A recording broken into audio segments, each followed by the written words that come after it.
નમસ્કાર ખેડૂત મિત્રો, સ્વાગત છે તમારું ખેડૂત પરિચય યુટ્યુબ ચેનલમાં। આજે તારીખ 31 માર્ચ 2024 ને આજની સવારની હવામાન અપડેટની અંદર માહિતી મેળવીએ તો ગુજરાતના હવામાનમાં આવશે કંઈક બદલાવો, ગુજરાતની અંદર માવઠું થશે કે કેમ તેની સંપૂર્ણ માહિતી મેળવીશું। ચોમાસા જેવો માહોલ જોવા મળે તેવી સંભાવના, વાદળછાયું વાતાવરણ પણ રહી શકે છે તો તેની સંપૂર્ણ અપડેટ મેળવીશું। સાથે જ આગામી દિવસ દરમિયાન તાપમાનનો પારો કેટલે સુધી જવાની સંભાવના છે તેની પણ અપડેટ મેળવીશું। ચેનલમાં નવા હોય તો ચેનલને સબસ્ક્રાઇબ કરી દેજો અને વિડીયોને લાઇક આપીને શેર કરી દેજો। ખાસ કરીને અત્યારે ગુજરાતની અંદર ફરીવાર તાપમાનમાં ધીરે ધીરે ઘટાડો જોવા મળી રહ્યો છે। એની સાથે અત્યારે એક સિસ્ટમ ઉત્તર ભારતના વિસ્તારમાંથી પસાર થઈ રહી છે, જેના કારણે ગુજરાતમાં એપ્રિલના પ્રથમ સપ્તાહની અંદર ફરીવાર બદલાવો જોવા મળી શકે છે, એટલે કે વાતાવરણમાં ફરીવાર બદલાવો જોવા મળશે, વાદળછાયું વાતાવરણ જોવા મળે તેવી સંભાવના રહેલી છે। હાલની અપડેટ મુજબ ગુજરાતમાં કોઈ માવઠું થવાના સંજોગો જણાઈ રહ્યા નથી, પરંતુ આ વેસ્ટર્ન ડિસ્ટર્બન્સની અસર સમગ્ર ગુજરાતમાં જોવા મળશે, જેમાં 1 એપ્રિલથી મોટાભાગના વિસ્તારની અંદર હવામાનમાં બદલાવો આવશે, વાદળછાયું વાતાવરણ હળવું જોવા મળે તેવી સંભાવના છે। 1, 2 અને 3 એપ્રિલ સુધી ગુજરાતના મોટાભાગના વિસ્તારો, જેમાં ઉત્તર ગુજરાત, કચ્છ અને પશ્ચિમ સૌરાષ્ટ્રના ભાગોની અંદર આછા વાદળો થઈ શકે છે। ત્યારબાદ અન્ય વિસ્તારની અંદર પણ આગામી દિવસો દરમિયાન હવામાનમાં બદલાવ આવે તેવી સંભાવના રહેલી છે। આગામી દિવસ દરમિયાન ગુજરાતનું વાતાવરણ ચોખ્ખું નહીં જોવા મળે, મિક્સ ઋતુનો અનુભવ થાય તેવી શક્યતા રહેલી છે।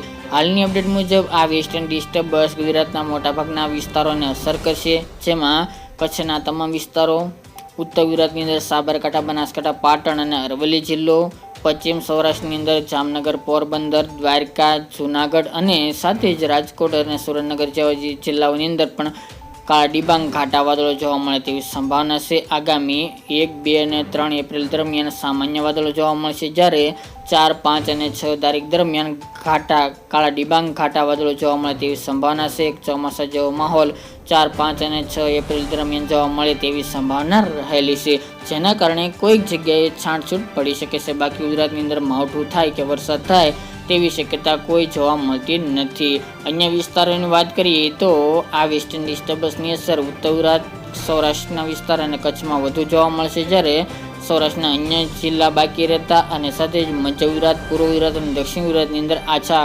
વાદળો જોવા મળે તેવી સંભાવના છે, પરંતુ ઘાટા વાદળો મોટાભાગના સૌરાષ્ટ્રના વિસ્તારો, કચ્છના વિસ્તારો અને ઉત્તર ગુજરાતની અંદર જોવા મળે તેવું અનુમાન રહેલું છે। બાકી આ વેસ્ટર્ન ડિસ્ટર્બન્સને કારણે ઉત્તર ભારતના પર્વતીય વિસ્તારો સાથે જ જમ્મુ કાશ્મીર, લેહ લદ્દાખ, ઉત્તરાખંડ અને રાજસ્થાન સુધી માવઠાના વરસાદની આગાહી કરવામાં આવી રહી છે। બાકી ગુજરાતમાં હાલ તો કોઈ શક્યતા જણાઈ રહી નથી, જેની તમામ ખેડૂત ભાઈ નોંધ લેવી। આ હવામાન બદલાવ આગામી 8 તારીખ સુધી જોવા મળશે। 8 તારીખ બાદ તાપમાનમાં ફરીવાર નોંધપાત્ર રીતે રેકોર્ડ બ્રેક વધારો થાય તેવી પણ સંભાવના રહેલી છે। જે હીટ વેવનો રાઉન્ડ જોવા મળ્યો હતો, જેમાં 42 ડિગ્રી અપ તાપમાન જોવા મળ્યું હતું, જેમાં આગામી 5 દિવસ 1 થી 2 ડિગ્રીનો ઘટાડો જોવા મળશે, પરંતુ એવરેજ તાપમાન 36 થી લઈને 40 ડિગ્રીની રેન્જમાં જોવા મળે તેવી સંભાવના છે, એટલે કે ગરમી બફારો યથાવત જોવા મળશે, પરંતુ 8 તારીખ બાદ ફરીવાર રેકોર્ડ બ્રેક તાપમાન વધે તેવી પણ સંભાવના છે, જેમાં ગરમી આ વર્ષે રેકોર્ડ તોડી શકે છે, જેની તમામ ખેડૂતભાઈ નોંધ લેવી। 45 ડિગ્રીને પણ પાર તાપમાન જોવા મળે તેવું અનુમાન રહેલું છે।